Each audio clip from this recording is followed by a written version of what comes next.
So let's talk a little bit about how to ask someone where they live and how to answer that question. Where do you live is où habites-tu? Où habites-tu? So the first word is just où. Note that you have to have the accent above the u. Without it, it's actually the word o, which means or. So those accents really do change the meaning and pronunciation a lot of times. And then habite. So with habite, you can kind of think of it like that, habite.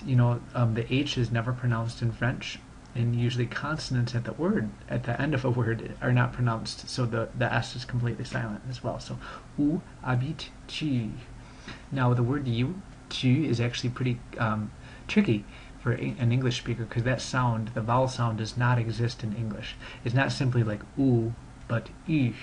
So, a little tip with making the sound, and this applies to going through the alphabet, which you did last week as well, is to make an E sound, like with a wide mouth, E, and while you're doing it, try to round your lips. So E, E, E.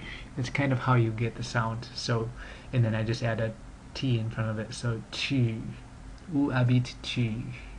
Try to say it with me. Où habites-tu? That's where do you live? And then to answer it, it's just j'habite. So that means I live. Such as j'habite en France, j'habite aux États-Unis, right? I live in the United States. J'habite aux États-Unis. And j'habite au Michigan. Those are some examples. Now, when we're talking about living in a town or city, usually we use the word à, which means in or at for a city. So j'habite à Paris, for instance.